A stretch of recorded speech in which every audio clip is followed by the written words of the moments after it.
7th class we are going to discuss our today's lecture. पिछला topic हमारा था वही हमने कंटिन्यू करना है। टॉपिक का नेम है हमारा रेस्पिरेटरी सिस्टम। जो हमारा लास्ट लेक्चर था उसमें हमने रेस्पिरेटरी सिस्टम के पार्ट्स पढ़े थे कि रेस्पिरेटरी सिस्टम जो है वो नोज एंड थ्रोट पे कंसिस्ट करता है, ट्रैकिया पे, मसल्स जो कि हेल्प करते हैं ब्रीदिंग में, इनके साथ लंग्स पे, ठीक है, इन पे कंसिस्ट करते हैं। तो हमने एयर प्रेशर पे पढ़ा था कि एयर जो है वो नोज या माउथ से इंटर होती है, ट्रैकिया में जाती है, ट्रैकिया से ब्रोंकाई में जाती है, ब्रोंकाई से ब्रोंक्यूल्स और फिर उसके बाद एल्वेलाई में आती है, ठीक है। हमने पीछे नोज एंड थ्रोट के बारे में पढ़ लिया था और हम लोगों ने एपिग्लोटिस और फूड पाइप और विंड पाइप के बारे में भी पढ़ा था। आज हम लोगों ने ट्रैकिया के बारे में पढ़ना है। ट्रैकिया को विंड पाइप भी कहा जाता है, ठीक है। अब एयर जो है वो जब आपके नोज में आ गई है, नोज या माउथ से, फिर उसने आपके ट्रैकिया में आना है, ठीक है। ट्रैकिया जो है ना, इसमें देखिए from larynx into trachea. Larynx के बारे में भी हम लोगों ने कल पढ़ लिए थे कि इसको वॉइस बॉक्स भी कहा जाता है, यहाँ पे वॉइस प्रोड्यूस होती है। तो ट्रैकिया या विंड पाइप जो है ये सी शेप रिंग से मिलके बना हुआ होता है। अगर आप देखें यहाँ मैंने मेंशन किया हुआ है लाइक दिस, ऐसे सी शेप रिंग्स होते हैं, ठीक है। इसकी रीज़न क्या होती है कि ये जो ऐसे सी शेप रिंग्स होते हैं ना, ये ट्रैकिया को ओपन रखते हैं। ट्रैकिया ओपन रहेगा तो एयर इसमें से पास हो सकेगी। अगर ये रिंग नहीं होगी तो ये क्लैप्स हो जाएगी, ये आपस में जुड़ जाएगी, कोई भी किस्म की रीज़न हो सकती है। तो इसलिए अल्लाह पाक ने इसको ओपन रखने के लिए इसमें सी शेप रिंग की फॉर्मेशन इसमें हुई हुई है, ठीक है। सी शेप रिंग से मिलकर बने हुए थे जो कि ट्रैकिया को ओपन रखते हैं। जिस तरह हम लोगों ने नोज़ में बात की थी कि नोज़ में हेयर्स होते हैं और म्यूकस होता है जो कि हमारी एयर को क्लीन करता है, डस्ट पार्टिकल से इसको बचा के रखता है। सेम यही चीज़ यहाँ पे होती है कि यहाँ जो ट्रैकिया है यानी कि जो विंड पाइप है हमारा, इसमें भी म्यूकस और टाइनी हेयर्स प्रेजेंट होते हैं जो कि एयर को मज़ीद फिल्टर करते हैं कि वो सारे सब्सटेंसेस या वो जर्म्स जो कि नोज़ में फ़िल्टर नहीं हो सके वहाँ पे रह गए हैं, वो यहाँ पे आके म्यूकस उनको भी फिल्टर कर देती है, उन्हें ट्रैप कर लेती है। अच्छा, अब ट्रैकिया हो गया, यानी कि नोज़ की हम लोगों ने बात कर ली, ट्रैकिया की बात कर ली। अब हमारा अगला टॉपिक है ब्रोंकाई के बारे में। ट्रैकिया जो है वो दो ब्रोंकाई में डिवाइड होता है। आप यहाँ देख सकते हैं कि ट्रैकिया और यहाँ पे आके दो ब्रोंकाई में डिवाइड होता है। हर ब्रोंकाई जो है वो लंग्स में चला जाता है। ब्रोंकाई में भी सी शेप स्ट्रिंग होती है ताकि इसको ऊपर रखा जा सके। Trachea divide into two branches called bronchi. और ट्रैकिया से जो है ना एयर नोज से ट्रैकिया में आती है और ट्रैकिया से वो ब्रोंकाई के थ्रू लंग्स में चली जाती है, ठीक है। अगर अब हम आगे लंग्स की बात करें तो लंग्स जो है वो हमारे रेस्पिरेटरी सिस्टम का बहुत इंपॉर्टेंट पार्ट होते हैं। बेसिक स्ट्रक्चर या बेसिक रेस्पिरेशन का काम लंग्स में ही जो है वो इसका होता है। यहाँ पे आके अगर आप ये देखें स्ट्रक्चर, ब्रोंकाई है और ये ब्रांचेस निकल रही हैं इससे, ठीक है। इन्हें ब्रोंक्यूल कहा जाता है। ट्रैकिया दो ब्रोंकाई में डिवाइड होता है और दो ब्रोंकाई जो है वो आगे फर्दर ब्रोंक्यूल्स में डिवाइड हो जाते हैं। और इन ब्रोंक्यूल्स जो हैं इनके एंड पे छोटे छोटे सैक्स होते हैं, थैले जिससे हम कहते हैं, या बलून लाइक सैक्स होते हैं। इन सैक्स को एल्विलाई कहा जाता है, ठीक है। At the end of bronchiole tiny air sacs called alveoli are present. अब उसके बाद एल्विलाई, अब ये जो एल्विलाई है ना, यहाँ मैंने ब्लैक कलर से शो किया, यानी कैपिलरीज ने, ब्लड कैपिलरीज ने सराउंड किया हुआ होता है, यानी कि यहाँ पे ब्लड सप्लाई होती है एल्विलाई के अकॉर्डिंग। यहाँ पे क्यों होती है? Air enters the lungs and reach the alveoli. देखें, एयर ब्रोंकाई से ब्रोंक्यूल्स तक और फिर उसके बाद एल्विलाई तक आएगी। अब एल्विलाई तक यहाँ पहुँच गई है, यहाँ पे ब्लड की सप्लाई है। Air enters to the capillaries through the walls of the alveoli. अभी जो एल्विलाई की वॉल्स हैं इन्हें कैपिलरीज से सराउंड किया हुआ है ना, यहाँ से हमारी एयर जो है वो इन कैपिलरीज में जाएगी। यहाँ कैपिलरीज में ब्लड प्रेजेंट होगा, ब्लड सेल्स यहाँ पे प्रेजेंट होंगे।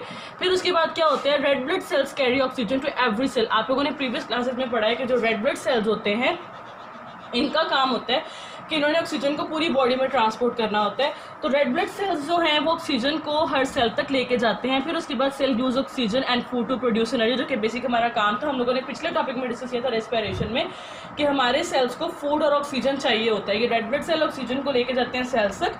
फिर सेल्स में जो फूड प्रेजेंट होता है, सेल उस फूड को यूज़ करते हैं और ऑक्सीजन जो कि आती है उसको यूज़ करते हैं। फिर उसके बाद एनर्जी प्रोड्यूस होती है, उसके साथ ही कार्बन डाइऑक्साइड प्रोड्यूस होती है। अब ये कार्बन डाइऑक्साइड तो हमारे लिए हार्मफुल है, हमारी बॉडी से इसलिए निकलना भी है। तो यही रेड ब्लड सेल्स कैपिलरीज के थ्रू ही इस कार्बन डाइऑक्साइड को एल्विलाई तक लेके आते हैं। यहाँ से वो एल्विलाई में डिफ्यूज़ हो जाती है और जब हम सांस बाहर निकालते हैं, एक्सहेल करते हैं, तो उसमें कार्बन डाइऑक्साइड जो है वो भी हमारी बॉडी से बाहर खारिज हो जाती है। ये हमारा बेसिक ओके जी, आज के टॉपिक का ही हमारा अगला पार्ट है that how do we breathe. तो हम लोगों ने जैसे पढ़ा था पीछे रेस्पिरेटरी सिस्टम के पार्ट्स में कि मसल्स हैं जो हमें हेल्प करते हैं। अब बेसिकली लंग्स में अपने कोई भी मसल्स नहीं होते हैं, बल्कि दो तरह के मसल्स होते हैं जो कि हेल्प करते हैं हमारे लंग्स को ब्रीदिंग प्रोसेस के लिए। इनमें एक है इंटरकोस्टल मसल्स जिन्हें हम रिब मसल्स कहते हैं, पसलियाँ जिन्हें हम कहते हो। ऐसी हमारी रिब्स को मसल्स ने जो है ना मतलब ग्रिप किया हुआ होता है, वो मसल्स हमें, इंटरकोस्टल मसल्स हमें हेल्प करते हैं। और दूसरा डोम शेप डायाफ्राम, ये जो हमारे लंग्स है ना, लंग्स के बिल्कुल नीचे यहाँ पे बिल्कुल ऐसे जैसे गुंबद होता है, डोम शेप यहाँ पे मसल प्रेजेंट होते हैं जिसको डायाफ्राम कहा जाता है, डायाफ्राम कहा जाता है इसको। तो इंटरकोस्टल मसल्स और डायाफ्राम जो है ये दो मसल्स हेल्प करते हैं हमारे लंग्स को कि वो अपना वर्क प्रॉपर्ली परफॉर्म कर सके। अच्छा, अब जब हम सांस लेते हैं, ठीक है, तो सांस लेने का हमारा अमल जो है ये 2 स्टेप्स में कंप्लीट होता है। एक होता है इनहेलिंग और दूसरा है एक्सहेलिंग। आपने देखा होगा जब आप सांस लेते हैं तो आपकी पसलियां या जो आपकी रिब्स हैं वो अपवर्ड मूव करती हैं। तो यही चीज़ कि इनहेलिंग मतलब सांस अंदर लेके जाना, अंदर सांस लेना। इंटरकोस्टल मसल्स पुल रिब्स आउटवर्ड, जो मैंने आपको बताया था, जैसे कि हमारे लंग्स हैं इनको इंटरकोस्टल मसल्स ने कवर किया हुआ है, वो इंटरकोस्टल मसल्स रिब्स को अपवर्ड पुल करेंगे। रिब्स को अपवर्ड पुल करेंगे तो हमारे लंग्स को जगह मिल जाएगी एक्सपैंड होने के लिए और एयर ज़्यादा लंग्स के अंदर जा सकेगी, ठीक है। और जो डायफ्राम है ये भी कॉन्ट्रैक्ट होता है और ये लेस डोम शेप में आ जाता है ताकि जगह लंग्स को ज़्यादा मिल सके। उसके बाद एक्सहेलिंग की अगर हम बात करें तो इंटरकोस्टल मसल्स जो हैं यहाँ पे इंटरकोस्टल मसल्स रिलैक्स हो जाते हैं। अब जब हमने सांस बाहर निकाला है, हम देखो सांस अंदर खींचेंगे तो आपको आपके रिब्स हैं वो अपवर्ड पुल हुई भी मूव जो है ना वो आपको फील होंगी, और जब आप सांस बाहर निकालोगे तो आप फील करोगे कि आपकी रिब्स जो हैं वो वापस अपनी जगह पे जा रही हैं। तो इंटरकोस्टल मसल्स और डायफ्राम जो है ये रिलैक्स हो जाते हैं और एयर हमारी लंग से बाहर मूव कर जाते हैं। यहाँ पे इंटरकोस्टल मसल्स वापस आ जाएंगे, लंग्स वापस आ जाएंगे, और ये जो डायफ्राम है ये वापस अपवर्ड मूव करेगा और जो इसकी अपनी एक्चुअल डोम शेप है उस शेप में आ जाएगा। इस तरह से इनहेलिंग और एक्सहेलिंग ये 2 स्टेप्स हैं जिनमें कि हमारा ब्रीदिंग का प्रोसेस कंप्लीट होता है, ठीक है। उसके बाद जो अगला हमारा टॉपिक है that is compare breathing and burning. Burning का मतलब होता है किसी भी चीज़ का जलना। अब आपकी बुक में भी कहते हैं कि हम इन दोनों चीज़ों को कंपेयर कर सकते हैं। एक चीज़ मैं आपको बताते चलूँ, जब भी हम किसी चीज़ को कंपेयर करने की बात करते हैं ना तो हम उसमें डिफरेंसेस और सिमिलैरिटीज़ दोनों को डिस्कस करते हैं, ठीक है। कंपैरिजन में डिफरेंसेस और सिमिलैरिटीज़ दोनों को डिस्कस किया जाता है। हम पहले सिमिलैरिटीज़ की बात करेंगे। वो कहता है कि दोनों में अगर ब्रीदिंग हो तो भी, बर्निंग हो तो भी, energy is released from a fuel. आपको पता है जब हम बर्निंग की बात करें, फॉर एग्जांपल अगर लकड़ियाँ चल रही हैं, लकड़ियों को अगर जलाया जा रहा है, लकड़ियों की बर्निंग हो रही है, तो वहाँ लकड़ियाँ एज अ फ्यूल यूज़ हो रही हैं, वरना पेट्रोल है तो फ्यूल से एनर्जी रिलीज़ होती है। सिमिलरली अगर हम बात करें ह्यूमन बीइंग में, तो जब हम सांस लेते हैं तो हमारा जो फूड जो हमने खाया हुआ है उस फूड से एनर्जी रिलीज होती है, वो food as a fuel work कर रहा होता है। तो दोनों से अच्छा जी, तो आज के टॉपिक का जो हमारा अगला पार्ट है कंपेयर ब्रीदिंग एंड बर्निंग। आपकी बुक में छोटा सा एक टॉपिक दिया हुआ है, उसमें वो कह रहा है कि ब्रीदिंग और बर्निंग को कंपेयर किया जाए। एक चीज़ मैं आपको बता दूं, जब भी हम किसी भी चीज़ का कंपैरिजन करते हैं ना तो हम उसमें सिमिलैरिटीज़ और डिफरेंसेस, जो चीज़ें उनमें एक जैसी हैं वो भी डिस्कस करते हैं, जो उनमें डिफरेंस है हम उसको भी डिस्कस करते हैं, ठीक है। अच्छा, अब सिमिलैरिटीज़ की हमने सबसे पहले बात करनी है। वो कहते हैं energy is release from a fuel in both breathing and burning. दोनों में एनर्जी एज अ एनर्जी जो है वो एक फ्यूल से रिलीज होती है। अब बात यह है कि फ्यूल क्या है। देखिए, जब आप बर्निंग की हम लोग बात कर रहे हैं, फॉर एग्जांपल अगर वुड की बर्निंग हो रही है या फिर पेट्रोल है, तो इनमें पेट्रोल है, ये वुड है, ये सब एज अ फ्यूल वर्क कर रहे हैं। सिमिलरली जब हम ह्यूमन बीइंग में बात करते हैं तो ह्यूमन बीइंग में जो फूड हमने लिया, जो खाना हमने खाया, वो food as a fuel work कर रहा है क्योंकि उस फूड से एनर्जी मिलेगी, कार्बन डाइऑक्साइड रिलीज होगी। अच्छा, और दूसरा ऑक्सीजन यूज़ होती है, दोनों में ऑक्सीजन यूज़ होती है। आपको पता है जब हम लोग सांस लेते हैं तो हम ऑक्सीजन को इनहेल करते हैं, और जब हम सांस बाहर निकालते हैं तो हम कार्बन डाइऑक्साइड को बाहर निकाल रहे होते हैं। तो इन्होंने कहा कि दोनों में ऑक्सीजन यूज़ होती है और कार्बन डाइऑक्साइड को रिलीज़ किया जाता है। आपने भी ये प्रैक्टिकल किया होगा आपकी 6th क्लास में गालिबन, जिसमें आपने देखा था कि जब हम लोग एक बर्निंग कैंडल के ऊपर ग्लास रख देते हैं तो वो बंद हो जाती है। उसकी रीज़न ये है कि जो ऑक्सीजन वहाँ पे मिल रही होती है उसकी सप्लाई ख़त्म हो जाती है, तो ऑक्सीजन जो है वो ज़रूरी है। उसके बाद इसमें डिफरेंस है ब्रीदिंग और बर्निंग में। अब वो कहते हैं ब्रीदिंग और बर्निंग दोनों में एनर्जी रिलीज़ होती है। जो इनमें डिफरेंस है वो एनर्जी के रिलीज़ होने पे है। जो ब्रीदिंग है इसमें जो एनर्जी रिलीज़ होती है वो कम होती है as compare to burning. Burning में रिलीज़ ऑफ एनर्जी हाई होता है, और दूसरा जो ब्रीदिंग है इसमें रिलीज़ ऑफ एनर्जी को कंट्रोल किया जा सकता है। जैसे अगर हम लोग भाग रहे हैं अगर, तो आपने देखा होगा हमारी ज़्यादा एनर्जी रिलीज होती है, तो हम इसको कंट्रोल कर सकते हैं। लेकिन जो बर्निंग है इसमें रिलीज ऑफ एनर्जी को कंट्रोल करना डिफ़िकल्ट है, इजीली इसको कंट्रोल नहीं किया जा सकता, ठीक है। This is all from my side today. ये हमारा आज का टॉपिक था। अब हम इस टॉपिक से रिलेटेड रीडिंग कर लेंगे और इसके साथ ही हम देख लेंगे कि इसमें से क्वेश्चन हमारे कौन कौन से बनते हैं। एडिशनल क्वेश्चन भी हम डिस्कस कर लेंगे और इसके साथ ही हम इसमें से जो एक्सरसाइज रिलेटेड क्वेश्चन है वो भी हम डिस्कस कर लेंगे। Thank you so much. 7th class आज के टॉपिक की रीडिंग कर लेते हैं। ट्रेकिया से हमने स्टार्ट करना है। Air passes from the larynx into the trachea और विंड पाइप। जैसे हम लोगों ने बात की थी लेक्चर में कि एयर का पैसेज वे क्या है, कि एयर जो है वो नोज़ और माउथ से होती हुई लैरिंक्स में आती है, फिर वहाँ से ट्रेकिया विंड पाइप तक आएगी। और wind pipe is Made of C-shaped rings of cartilage. These rings keep our windpipe open. Mucus and tiny hair in the trachea also filter the air. ठीक है, से डायग्राम में देख लें आप कि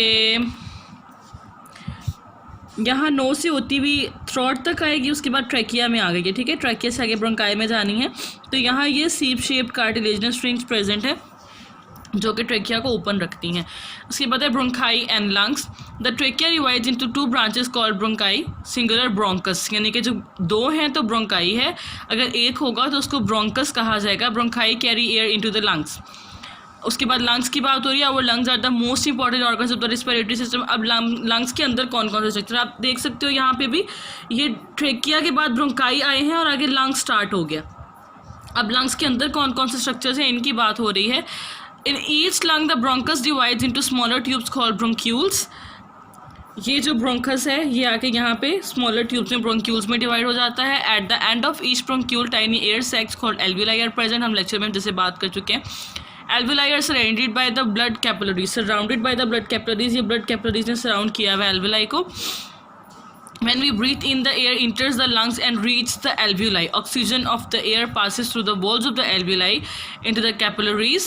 The red blood cells carry this oxygen to every cell of our body. Cells in our body use oxygen and food to produce energy and carbon dioxide. The blood brings carbon dioxide back to the lungs. Carbon dioxide leaves our body when we breathe out. ठीक है, अच्छा जी, ये reading थी जिसमें उन्होंने बात की है बताया एल्वेलाई के बारे में। एल्वेलाई जो है ना, ये जैसे हम लोगों ने बात की थी कि स्ट्रक्चरल एंड फंक्शनल यूनिट, हम लोग आप लोगों ने पीछे 6th क्लास में पढ़ा है कि cell is a structural and functional unit of life. ऐसे ही एल्वेलाई जो है ये स्ट्रक्चरल और फंक्शनल यूनिट है रेस्पिरेटरी सिस्टम का। ठीक है, अब एक्सटेंड योर थिंकिंग में वो क्वेश्चन आपसे करता है, why are we advised to breathe deeply after running a race. उसकी रीज़न ये है कि जब हम एक्सरसाइज करते हैं या वैसे भी रेस लगाई हुई हो, यानी कि हम दौड़े हों, तो उसके बाद हमारी बॉडी को ज़्यादा ऑक्सीजन चाहिए होती है, इसलिए एडवाइस की जाती है, कहा जाता है कि लंबे लंबे सांस लिए जाए, गहरे सांस लिए जाएँ, ताकि ज़्यादा ऑक्सीजन जो है वो हमारी बॉडी के अंदर जा सके। उसके बाद ये पिंक पैच है, इंपॉर्टेंट है, ये भी क्वेश्चन है आपका एक्सरसाइज में। How do we breathe, our lungs have no muscles. हमारे लंग्स में मसल्स नहीं हैं। 2 types of muscles work during the breathing process, the intercostal muscles of ribs and the dome shape diaphragm. ठीक है, जैसे मैंने आपको बताया था, ये इंटरकोस्टल मसल्स हैं रिब्स के, और ये इनके नीचे यहाँ dome shape diaphragm structure present होता है। अच्छा जी, अब the process of breathing is completed into 2 steps. First step है inhaling. When the intercostal muscles pull our ribs outward and diaphragm contracts the air enters the lungs, it is called inhaling. ठीक है, हम लोग topic में discuss कर चुके हैं। उसके बाद exhaling. When the intercostal muscles and diaphragm muscles relax the air moves out of the lungs, it is called exhaling. ठीक है, इस प्रोसेस को एक्सहेलिंग कहा जाता है। उसके बाद जो अगला टॉपिक हमने डिस्कस किया था, कंपेयर ब्रीदिंग एंड बर्निंग। तो breathing and burning process can be compared. During both processes energy is release from a fuel, पहला पॉइंट जो कि सिमिलैरिटी है। दूसरा point, both processes use oxygen and release carbon dioxide, दूसरा similarity इनकी। उसके बाद डिफरेंस के बारे में वो कहते हैं, main difference between 2 processes is that the rate at which they release energy. During breathing release of energy is very slow than burning and its rate can be controlled. ये हमारे आज के टॉपिक की रीडिंग है। ठीक है, आज की एक्सरसाइज से रिलेटेड क्वेश्चंस देख लेते हैं हम। 2 शॉर्ट क्वेश्चन यहाँ से हमारे बनते हैं। पहला है short question number 4, what are alveoli. तो एल्वियोलाई के बारे में, alveoli are tiny air sacs at the end of each bronchiole. Alveoli are surrounded by blood capillaries. When we breathe in, the air enters the lungs and pass through the capillaries through the walls of the alveoli. उसके बाद अगला short question है, briefly describe the mechanism of breathing. The process of breathing completed into 2 steps. पहला step है inhaling. When the intercostal muscles pull our ribs outward and the diaphragm contracts, the air enters the lungs. It is called inhaling. उसके बाद exhaling. When the intercostal muscles and diaphragm muscles relax, the air moves out of the lungs. It is called exhaling. फिर उसके बाद long question है यहाँ से, describe the respiratory system. तो respiratory system की डेफिनेशन सबसे पहले राइट करेंगे। The parts of body use in the process of breathing form the respiratory system. उसके बाद इसके पार्ट्स के name, our respiratory system consist of nose and throat, the wind pipe, the breathing muscles and the lungs.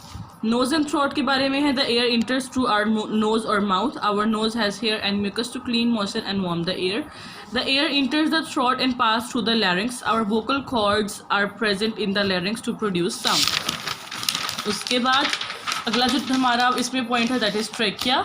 तो trachea और wind pipe, air passes from the larynx into the trachea or windpipe. Our windpipe is made of C-shaped rings of cartilage, mucus and tiny hair in the trachea also filter the air. Then bronchi.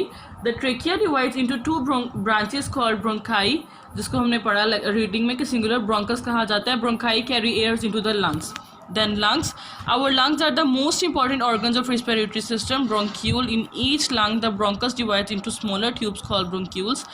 Alveoli. At the end of each bronchiole, tiny air sacs called alveoli are present. Alveoli are surrounded by blood capillaries.